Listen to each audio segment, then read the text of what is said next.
Sejam sobre todos a maravilhosa graça e a paz de Cristo Jesus, Senhor e Salvador da Igreja. Somos bem-vindos à presença do Senhor neste dia que o Senhor fez. Este que é chamado o Domingo da Santíssima Trindade, o primeiro domingo após Pentecostes, data de tempos antigos, este costume da Igreja de dedicar o primeiro domingo após Pentecostes à contemplação do mistério trinitário, haja vista que este só pôde ser conhecido desde a manifestação do Espírito Santo. Voltamos as nossas atenções hoje, portanto, ao Deus uno e trino, Pai, Filho e Espírito Santo, desde já ensejando-lhe toda a nossa adoração e todo o nosso louvor, entoando juntos o cântico Adoração à Trindade, cântico de número 31 do Inário Salmos e Hinos, que entoamos sendo dirigidos pela maestrina e soprano Helen Heisley, acompanhados pela pianista e organista Gisele Santana.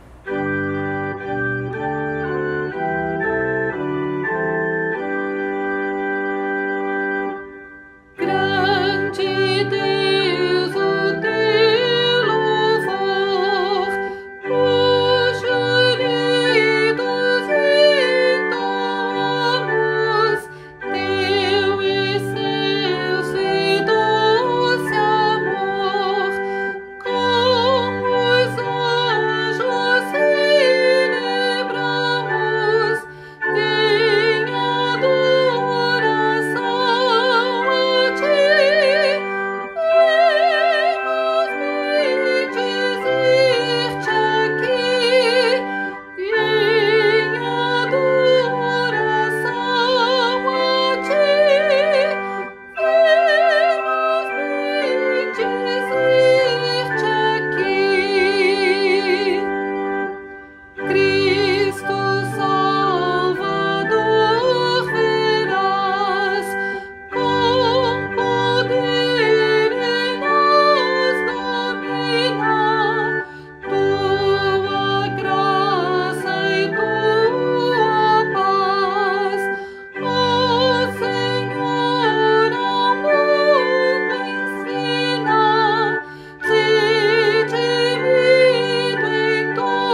Convido você a elevarmos juntos o coração a Deus em oração.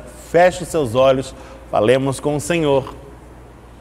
Senhor Deus, em Tua presença nos vemos reunidos uma vez mais por obra da Tua graça neste dia do Senhor. No culto que é Teu, nossos corações quedam-se jubilosos e transbordantes de alegria, ensejam-Te toda a adoração e todo louvor. Nós Te adoramos e louvamos, ó Deus Pai, pois és o Criador de todas as coisas, o soberano de todo o universo, o firme amparador das nossas vidas. Te adoramos e louvamos, ó Deus Filho, pois vieste a este mundo trazer-nos a salvação, alcançando-nos o perdão e a remissão de nossos pecados e legando-nos a vida perenal. Te adoramos e louvamos, ó Deus Espírito Santo, pois vieste habitar o coração da Igreja, convencendo-nos do pecado, do juízo, da necessidade do perdão e habilitando-nos mediante o Teu agir a toda sorte de boa obra para a glória do Deus eterno e a bênção de muitos. Adorado e louvado seja o Deus uno e trino, Pai, Filho e Espírito Santo. Esta é a oração da Igreja, feita na mediação de Cristo Jesus, o Salvador bendito. Amém, Senhor. Convido você a abrir comigo a sua Bíblia no Antigo Testamento para a leitura do Salmo indicado pelo Lecionário Cristão para este domingo da Santíssima Trindade. Estamos no Antigo Testamento, portanto, no livro dos Salmos, abrindo juntos no Salmo de número 29. Encontre na sua Bíblia o livro dos Salmos e nele o Salmo 29, Salmo de Davi, cuja leitura fazemos desde agora. Tributai ao Senhor, filhos de Deus, tributai ao Senhor glória e força. Tributai ao Senhor a glória devida ao seu nome, adorai o Senhor na beleza da santidade. Ouve-se a voz do Senhor sobre as águas, troveja o Deus da glória, o Senhor está sobre as muitas águas. A voz do Senhor é poderosa, a voz do Senhor é cheia de majestade, a voz do Senhor quebra os cedros. Sim, o Senhor despedaça os cedros do Líbano. Ele os faz saltar como um bezerro, o Líbano e o Sirion como bois selvagens. A voz do Senhor despede chamas de fogo. A voz do Senhor faz tremer o deserto. O Senhor faz tremer o deserto de Cádiz. A voz do Senhor faz dar cria às corças e desnuda os bosques. E no seu templo tudo diz glória. O Senhor preside aos dilúvios como rei. O Senhor presidirá para sempre. O Senhor dá força ao seu povo. O Senhor abençoa com paz ao seu povo. Bendito seja o Senhor pela sua santa palavra. Amém. Sabemos que somente no Senhor havemos de encontrar a paz, porque anseiam as nossas almas sequiosas. E este mesmo Deus, Deus de graça e de misericórdia, enseja-nos agora, na liturgia do culto que é seu, um momento oportuno para que o busquemos e o encontremos. É vindo um tempo de contrição, no qual eu convido você a fechar os olhos e guardar um momento de silêncio, no qual conversará com Deus no íntimo, na intimidade do seu coração, expondo perante Ele a sua confissão e ainda os seus motivos de súplica e intercessão, recebendo de sua parte o renovo, a graça e o perdão que não tem par. Busquemos a Deus, falemos com Deus.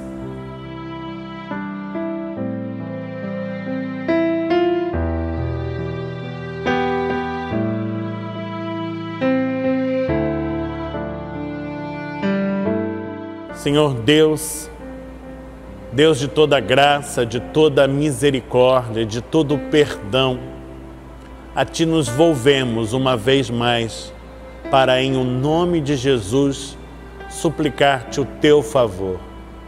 E sabemos que nolo concedes no agir do Espírito Santo que é Teu, e por isto Te bendizemos perpetuamente.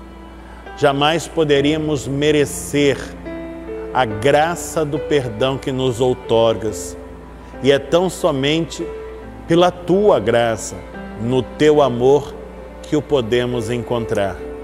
E como é maravilhoso, Senhor, sabermos que somos assim objeto do Teu amor, pois um dia enviaste-nos a prova maravilhosa disto na pessoa de Teu Filho Jesus, que vindo a este mundo, morreu a nossa morte, permitindo-nos viver a Sua vida e vida eterna.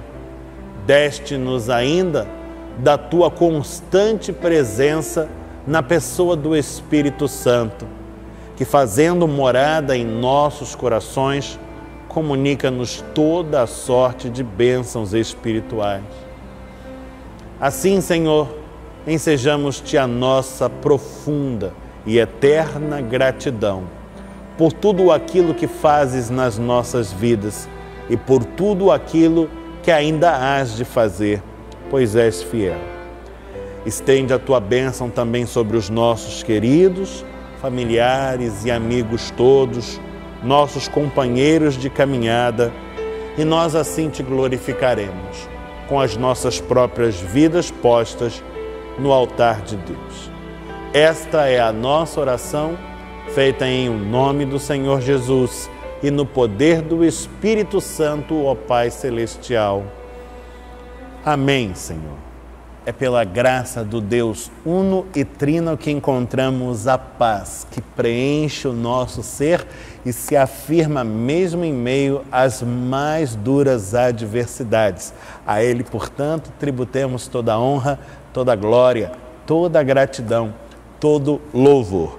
A Deus, o Pai e benfeitor, o cântico de número 238 do Inário para o Culto Cristão, entoamos agora, dirigidos pela maestrinha soprano Helen Heisley, acompanhados pela pianista e organista Gisele Santana.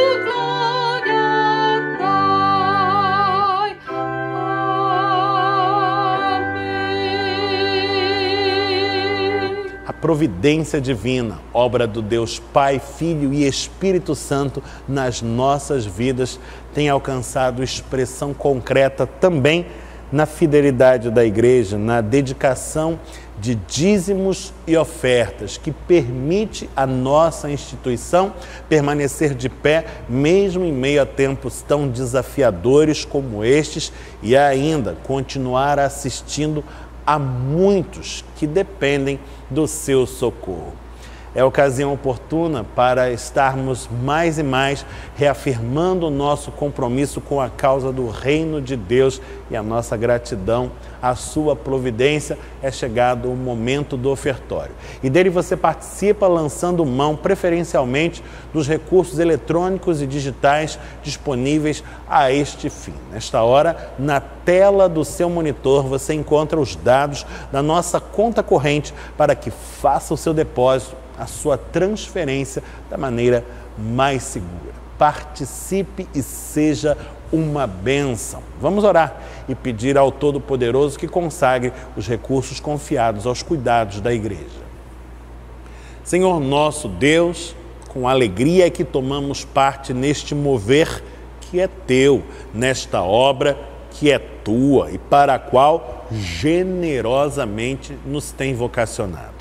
Rogamos-te, Senhor, que recebas e abençoes consagrando os dízimos e ofertas do teu povo para a finalidade que lhes tem destinado. Ora, sabemos que estamos aqui, neste lugar, com um propósito que vem de ti.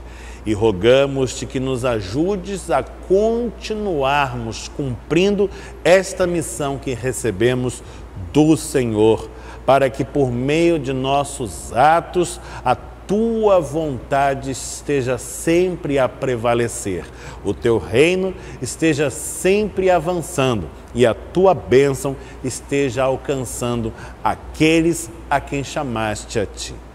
Este é o nosso desejo e esta é a nossa oração, feita em nome do Senhor Jesus, no poder do Espírito Santo. Amém, Senhor. Deus tem um plano para cada criatura, para mim, para você. Propósito em todas as coisas que faz como Criador, por meio do seu Filho Jesus, no agir do seu Espírito. Deus tem um plano, de Richard Baker. É a canção entoada pelo coro Aideia Moraes, com a direção geral da maestrina Helen Heisley, o acompanhamento da pianista e organista Gisele Santana e ainda a edição em vídeo do nosso irmão Daniel Schmidt.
Não importa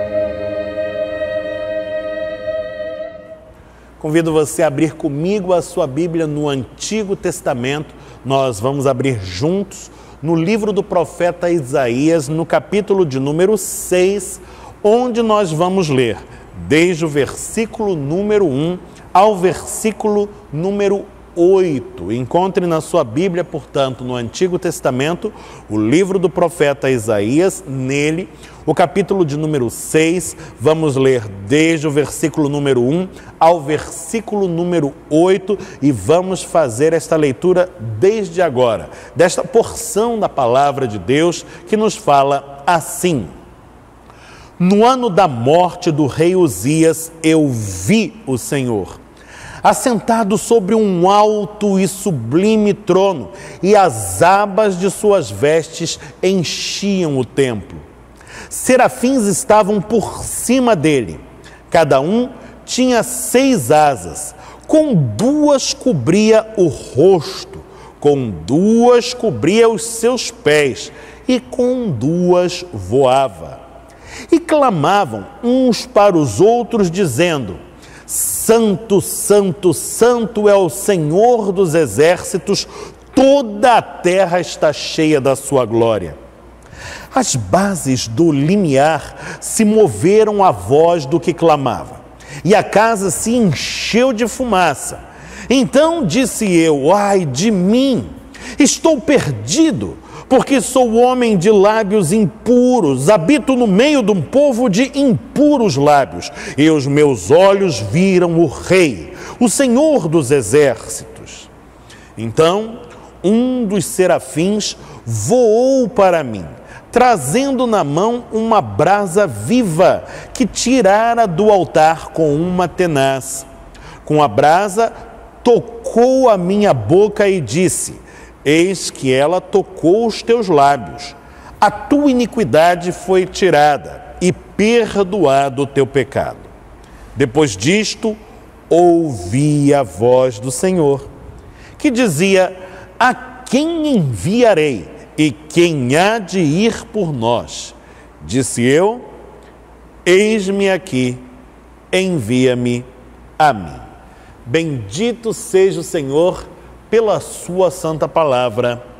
Amém. O texto que lemos narra-nos a chamada visão de Isaías, a experiência do seu chamamento mediante o encontro com o Senhor.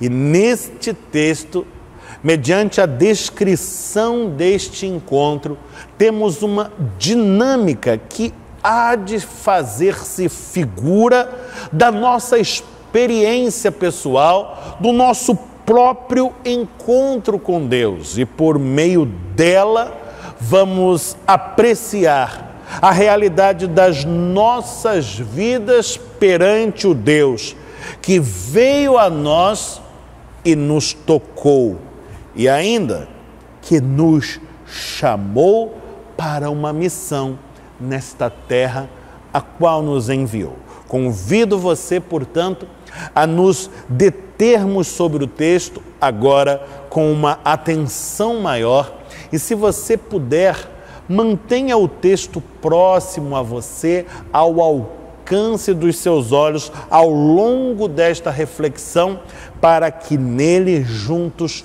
possamos meditar.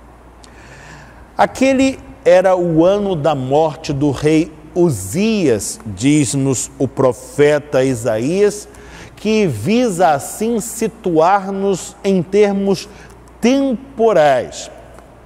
Mas o lugar onde se dá a experiência relatada é também importante e até mais importante. Estamos falando do templo, o lugar por excelência do encontro com Deus. Hoje a realidade do templo, de uma certa forma, em alguma medida, encontra analogia para nós no espaço da igreja, no lugar a que nos dirigimos para, junto à comunidade de fé, nos encontrarmos com o nosso Senhor todas as vezes que nos dirigimos ao santuário, acalentamos esta expectativa de estar na presença de Deus e de sermos tocados por esta presença e por ela transformados. Ora, o profeta teve naquele dia um encontro com Deus, verdadeiramente um encontro com o Criador no templo, mas um encontro que assume proporções, um feitio absolutamente inusitado e que faz-se, portanto, um marco, algo muito singular em sua caminhada, pois além de estar presente ali em espírito e em verdade, como esperaríamos encontrar-nos com Deus também, Deus se fazia manifesto de forma quase palpável. A descrição do profeta dá conta de que as abas das vestes do Senhor, ou seja, a orla da sua vestimenta, enchiam o santuário. A figura aqui dá conta de um Deus que é tão grande que a mera orla de sua veste é suficiente para preencher aquele espaço. E olha aqui, desde a perspectiva do povo da Bíblia, o templo era uma construção fabulosa, de dimensões bastante elevadas. Ora, Deus é tão grande e a sua grandeza de tal sorte excede as coisas dos homens que apenas a barra do seu vestido é suficiente para preencher o santuário. Deus estava ali.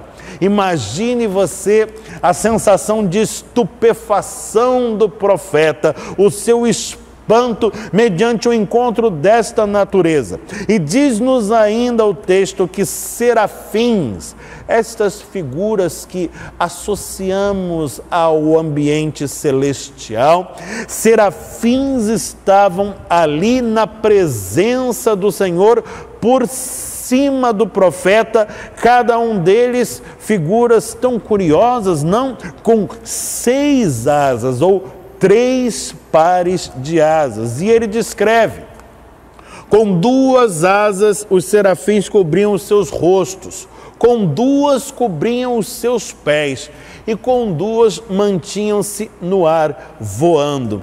É curioso para nós o fato de que asas cubram os pés destas criaturas. Com que propósito seus pés estariam cobertos? Mas eu explico para você.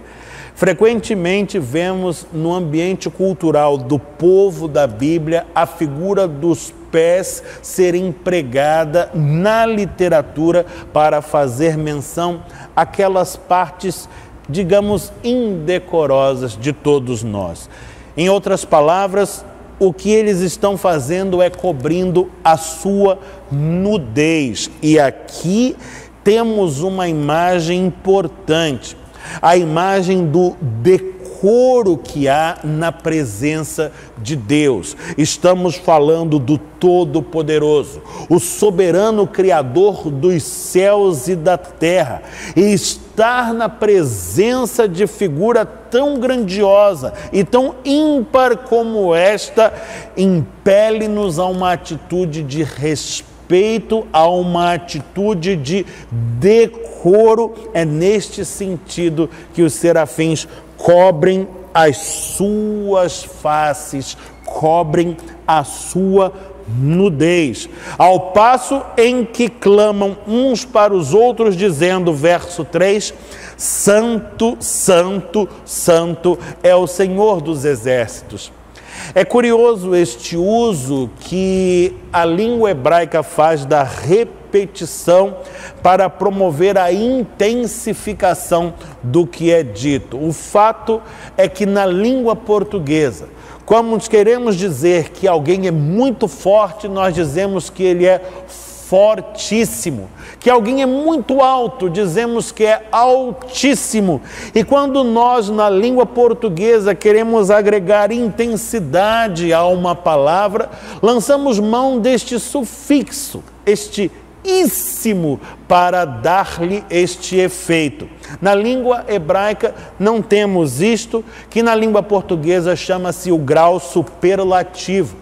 Na língua hebraica, para intensificar uma palavra, nós a repetimos. E quando os serafins estão proclamando que Deus é santo, santo, santo, estão na verdade dizendo que Ele é santo na intensidade máxima, na acepção mais ampla que a palavra pode atingir.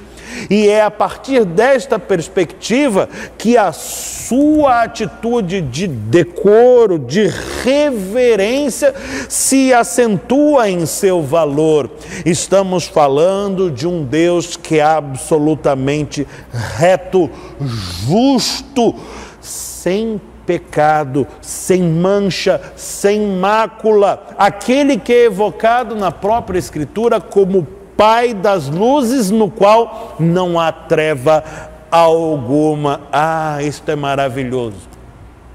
Estamos falando de um atributo do Deus glorioso, cuja glória está manifesta em toda a criação, a sua santidade, que não apenas nos leva ao decoro, à reverência, mas acima disto, há um exame de nós mesmos. Afinal, quanto mais nos damos conta da perfeição que é inerente a Deus, nos quedamos cônscios da imperfeição que é inerente a nós. Quanto mais nos apercebemos de sua santidade, mais nos sentimos abalados pela tomada de consciência do nosso próprio pecado. Vemos manifesta a glória do Senhor e nela refletida a nossa própria miséria. E esta figura está assim sublinhada desde o versículo 4, que diz que as bases do limiar se moveram à voz do que clamava, a casa se encheu de fumaça. Terremotos, fumaças são sempre figuras associadas às epifanias divinas desde os tempos do Antigo Testamento, e aqui elas realçam a crise em que coloca-se o profeta desde então, que brada no versículo 5 dizendo: ai de mim! Então disse eu: ai de mim! Esta interjeição de dor, traduzida na língua portuguesa muito apropriadamente por ai, tem um lugar próprio dentro da cultura e da tradição judaica. Trata-se da interjeição hebraica roi, cujo lugar por excelência são as elegias fúnebres. Os cânticos que são entoados em tom de lamentação quando da morte de alguém. Quando um ai é evocado na Escritura, ele traz consigo ares de morte. E aqui ele expressa a consciência que o profeta possui de sua própria desgraça, pois sabe-se pecador e vê-se na presença do Deus que é santo, santo, santo, e cujo olhar é capaz de discernir a realidade das nossas vidas de forma tão clara quanto é claro o sol do meio-dia.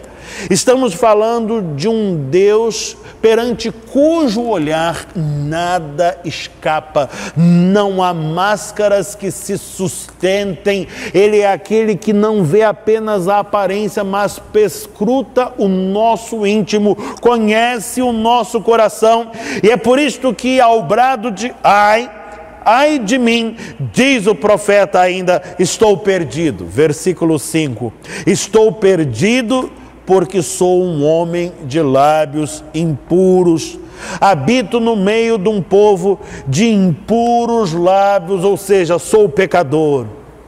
Tenho consciência do meu pecado e tenho consciência de que vivo em meio a uma realidade pecaminosa. E mais, diz ele ainda no versículo 5, os meus olhos viram o Rei, o Senhor dos exércitos.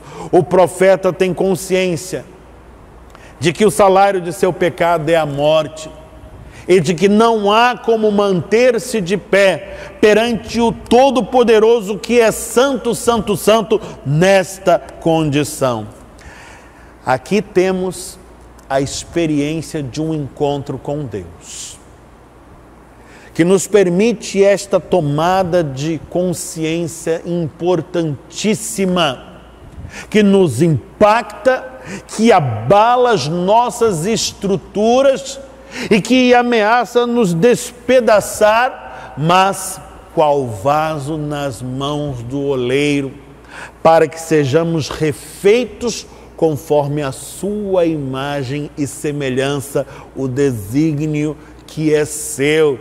E ainda que pareça aterrador, isto é sobremodo maravilhoso, pois é ocasião salvífica, é oportunidade de salvação.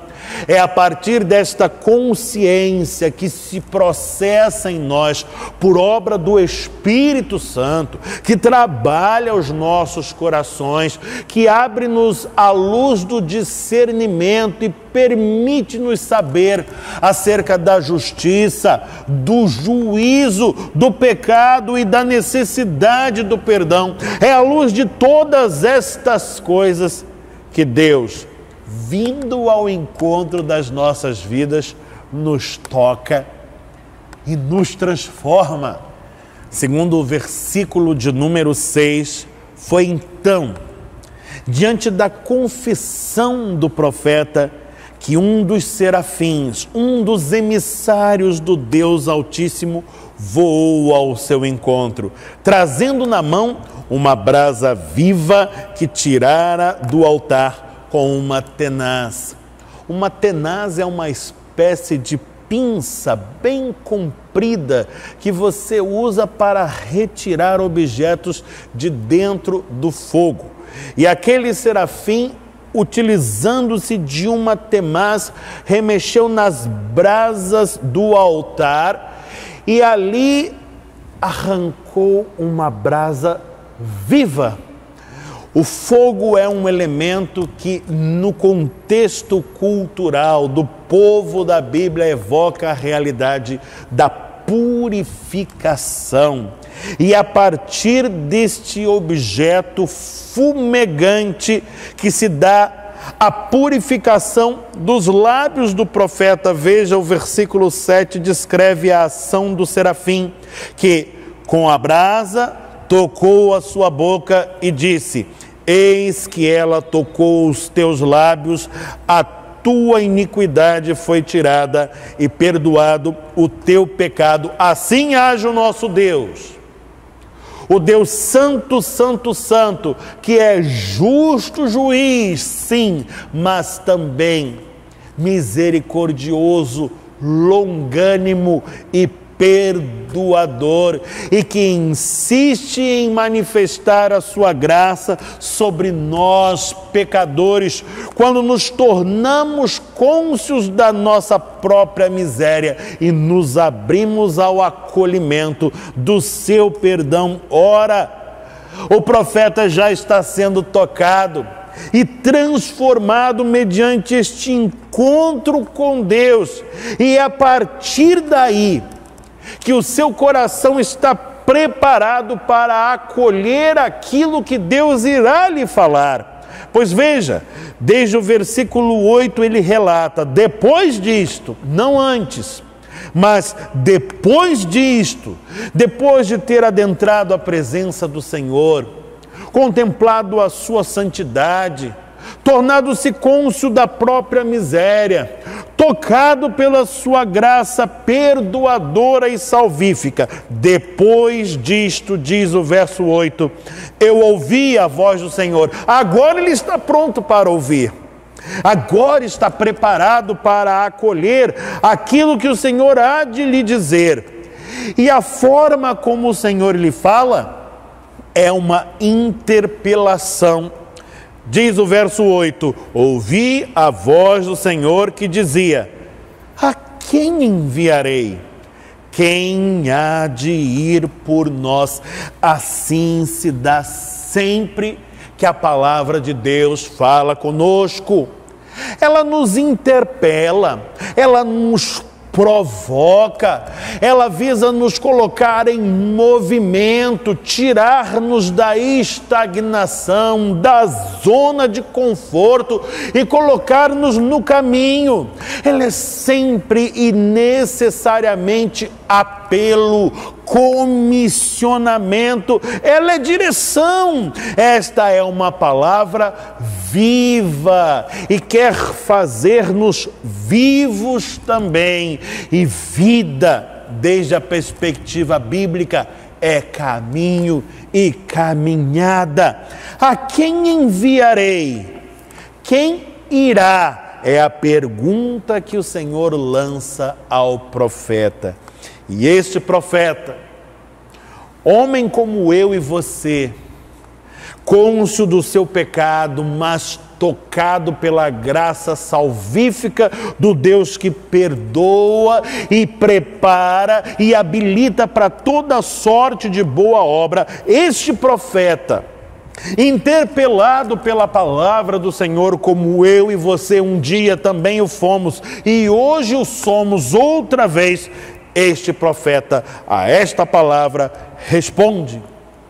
E a sua resposta, conforme os termos do versículo 8, é esta: disse eu, eis-me aqui, envia-me a mim.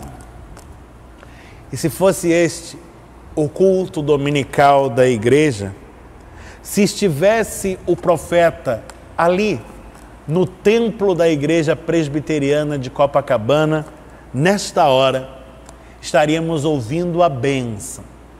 E em seguida, o pós-lúdio.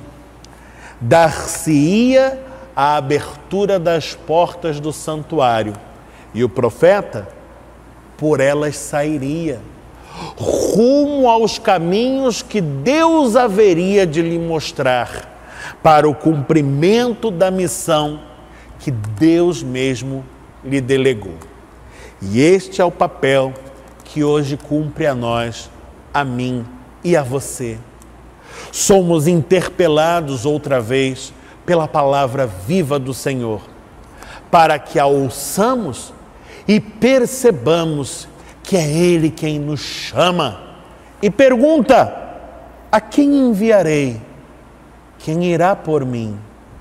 A Ele responderemos: eis-nos aqui, envia-nos a nós, Senhor.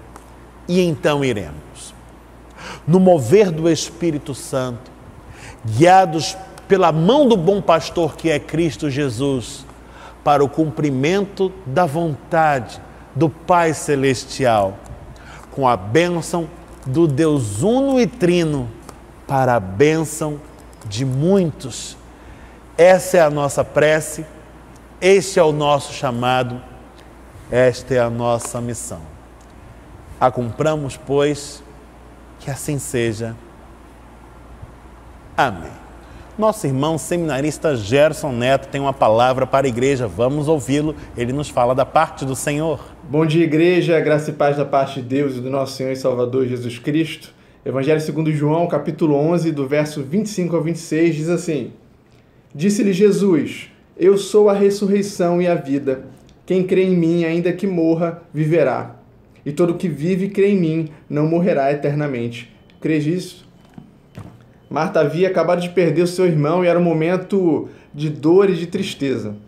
E hoje muitos irmãos da nossa igreja, da nossa comunidade, têm passado pela mesma perda, pela mesma dor. Mas Jesus traz esperança diante dessa dor. Aquele que crê não experimenta a morte eterna. A palavra do Senhor nos ensina que quando nós fechamos os olhos nessa terra, nós o abrimos imediatamente diante do nosso Salvador. Mesmo experimentando a morte aqui, nós sabemos que ela não é definitiva. E na afirmação que nós lemos, nós entendemos que na ressurreição de Lázaro, Jesus mostra que ele é o doador da vida verdadeira. Que ele venceu a morte, que para os que nele creem, a vida não acaba aqui. Em Jesus, o Pai nos espera para uma eternidade ao seu lado.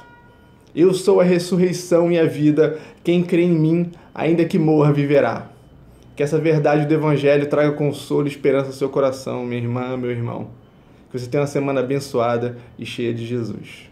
Ao longo de todo esse mês de maio, mês da família, temos encontrado na liturgia a ocasião oportuna para reencontrar gente querida da família da fé. Vamos rever alguns irmãos?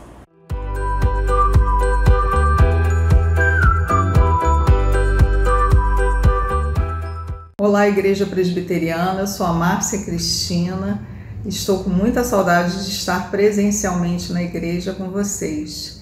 Mas estou feliz, por outro lado, por continuarmos conectados através das redes sociais, no meu caso, principalmente através do YouTube. Eu amo 1 minuto nas Escrituras, e vocês?